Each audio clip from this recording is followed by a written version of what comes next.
ہم غلاموں کو اعزاز عطا فرمایا۔ تو میں آپ کے سامنے عرض کر رہا تھا درختوں کا ایک آپ کے سامنے واقعہ پیش کر دیا، ایک جانوروں کا واقعہ بھی سن لیجئے کہ کس طرح نبی پاک صلی اللہ تعالیٰ علیہ وآلہ وسلم کو پہچانتے ہیں۔ اسی طرح ایک صحابی پاک بیان کرتے ہیں سفر پر جا رہے تھے، دوران سفر ایک خیمہ دیکھا، خیمے کے پاس ایک ہرنی بندھی ہوئی تھی۔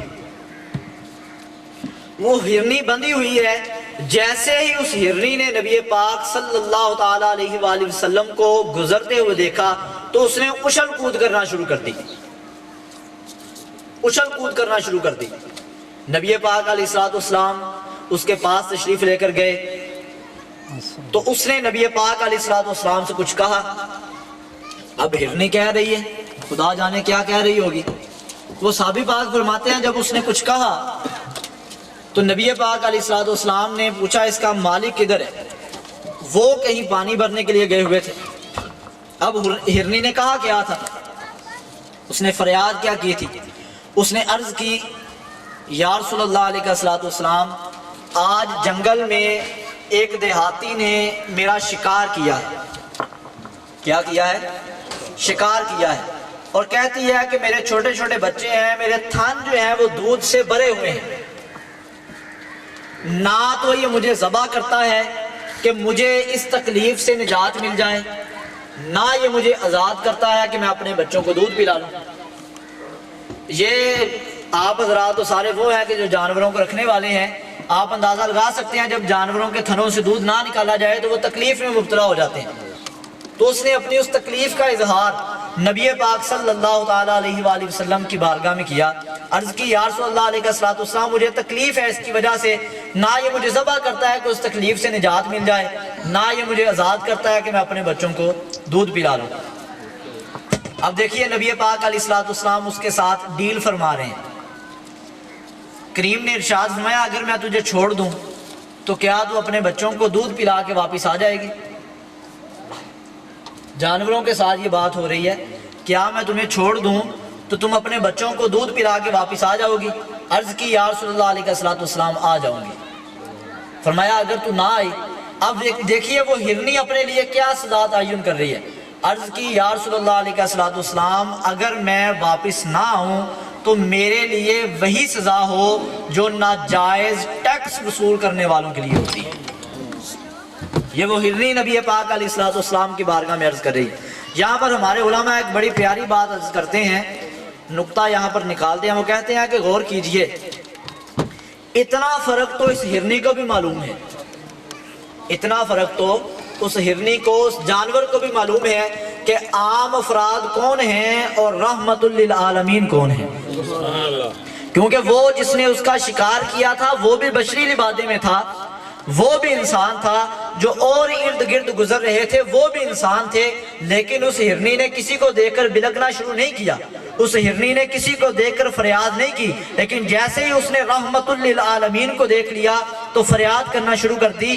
پتا چلا جانور بھی نبی پاک صلی اللہ تعالیٰ علیہ وآلہ وسلم کو پہچانتے ہیں، نبی پاک علیہ السلام کی بارگاہ میں عرضیاں پیش کرتے ہیں، نبی پاک علیہ السلام کو حاجت روا مشکل کشا مانتے ہیں۔ تو جو کوئی انسان ہونے کے باوجود بھی نبی پاک علیہ السلام کو حاجت روا نہ سمجھے، مشکل کشا نہ سمجھے، وہ تو پھر ان جانوروں سے بھی بدتر ہوا، وہ تو ان جانوروں جیسا بھی نہ ہوا۔ ہم تو یہی کہتے ہیں کہ وہ سمجھتے ہیں بولیاں سب کی، وہی سنتے ہیں بولیاں سب کی، آؤ دربار مصطفیٰ میں چلیں، کھوٹے سکے وہیں پہ چلتے ہیں۔ تو یہ نبی پاک علیہ السلام کو اللہ رب العزت نے شان عطا فرمائی کہ کریم آقا علیہ السلام کی خدمت میں جانور بھی عرضیاں پیش کرتے ہیں، نبی پاک علیہ السلام کو درخت، پتھر، پہاڑ بھی پہچانتے ہیں۔ تو ہم غلام ہیں، ہماری خوش قسمتی ہے کہ اللہ رب العزت نے ہمیں غلامی عطا فرمائی، اور اگر ہم اس غلامی میں جئیں، اسی غلامی میں مریں تو انشاءاللہ تعالیٰ دنیا بھی اچھی ہے اور آخرت بھی اچھی ہے۔ آخرت میں بھی نبی پاک صلی اللہ تعالیٰ علیہ وآلہ وسلم کی شفاعت اسی غلامی کی بنا پر ملنی ہے۔ اگر کوئی بندہ جو ہے وہ گناہگار بھی ہوا لیکن سرکار کا وفادار ہوا تو کل قیامت کے دن بخشش کا ذریعہ بن سکتا ہے، لیکن اگر وفا دیں گے، کیوں؟ کیونکہ نبی پاک علیہ السلام کی غلامی جو ہے شاہدا و مبشرا و نذیرا وتوقروہ وتسبحوہ بکرۃ و اصیلا۔ اسلام کو لتؤمنوا باللہ ورسولہ، تاکہ تم اللہ پر بھی ایمان لاؤ اور اس کے حبیب پر بھی ایمان لاؤ، وتعزروہ وتوقروہ، اور میرے حبیب کی خوب تعظیم بھی کرو، توقیر بھی کرو۔ امام یارق حسن نعیمی علیہ الرحمہ نے بڑی پیاری بات کی، کہا کہ شروع میں اللہ رب العزت پر اور نبی پاک علیہ السلام کی ذات پر ایمان لانے کا ذکر ہے، اور آخر میں نیک اعمال کا ذکر ہے، اور درمیان میں نبی پاک صلی اللہ تعالیٰ علیہ وسلم تین چیزیں ہیں، تو ان میں جو اصل چیز رکھی گئی وہ نبی پاک علیہ السلام کی تعظیم و توقیر ہے، کہ اگر بندہ ایمان لانے کے بعد ڈائریکٹ نیک اعمال کرے لیکن اس میں تعظیم و توقیر نہ ہو تو وہ اعمال قابل قبول نہیں، لیکن جب نبی پاک علیہ السلام کی تعظیم دل میں ہوگی تو پھر عمل کرے گا تو وہ عمل قابل قبول بھی ہوگا اور بندے کے لیے بخشش کا ذریعہ بھی بنے گا۔ یہ ہمارے بھائیوں نے آج کا اہتمام کیا، اللہ رب العزت ان کے اس اہتمام کو قبول فرمائے اور اس عقیدت کے اظہار کو ان کے لیے جو ہے وہ باعث برکت اور باعث نجات بنائے۔ ساتھ ہی انہوں نے اپنی والدہ مرحومہ کے ایصال ثواب کے لیے اہتمام کیا ہے، تو ماں باپ اللہ رب العزت کی بہت بڑی نعمت ہیں، یہ خاص طور پر قدر انہی کی ہوتی ہے کہ جن سے یہ بچھڑ جاتے ہیں، جن کے پاس یہ نعمت موجود ہو ان کو زندہ رہتے ہوئے ان کی قدر کرنی چاہیے۔ حدیث میں مفہوم ہے کہ تمہیں رزق دیا جاتا ہے، تمہیں فتح دی جاتی ہے، تمہیں بارش عطا کی جاتی ہے، تو یہ جو تمہارے گھروں میں بزرگ ہیں ان کی وجہ سے دی جاتی ہے۔ تو جن کے ماں باپ یا دونوں میں سے کوئی ایک اس دنیا فانی سے کوچ کر گئے ہیں، وہ اپنے ماں باپ کو دعاؤں میں یاد رکھا کریں، خصوصاً جمعہ والے دن اپنے ماں باپ کی قبر کی زیارت کے لیے جایا کریں، کہ حدیث میں مفہوم ہے نبی پاک علیہ السلام نے ارشاد فرمایا جو ہر جمعہ المبارک کے دن ماں باپ یا دونوں میں سے کسی ایک کی قبر کی زیارت کے لیے جائے تو فرمایا جب یہ خود مر جائے گا تو فرشتے اس کی قبر کی زیارت کو آیا کریں گے۔ اور دوسری بات یہاں پر نبی پاک علیہ السلام نے ارشاد فرمائی کہ اگر ان کی زندگی میں ایسا ہو کہ بندے سے کوئی غلطی ہو گئی ہو، ماں باپ ناراض ہوں، تو فرمایا اگر یہ باقاعدگی کے ساتھ ان کی قبر کی زیارت کو جاتا رہے گا تو اپنے ماں باپ کو اپنے آپ سے راضی پائے گا۔ پھر اس زیارت کے ساتھ ایک اور چیز کر لی جائے، سورہ یاسین شریف کی تلاوت، تو اس کا فائدہ کیا ہوگا؟ فرمایا کہ جو کوئی ماں باپ کی قبر پر حاضر ہو وہاں جا کر سورہ یاسین شریف کی تلاوت کرے تو اللہ رب العزت وہاں کھڑے کھڑے اس یاسین شریف پڑھنے والے کو بھی بخش دیتا ہے اور قبر والے ماں باپ کی بھی مغفرت فرما دیتا ہے۔ اللہ رب العزت ہم سب کو توفیق عطا فرمائے، آمین۔ وما علینا الا البلاغ المبین۔ ختم شریف واصلے آؤ جی، شامل ہو جائیں تاکہ برکات کا ذریعہ بن سکے۔ اللہ اللہ اللہ اللہ اللہ اللہ اللہ اللہ اللہ اللہ اللہ اللہ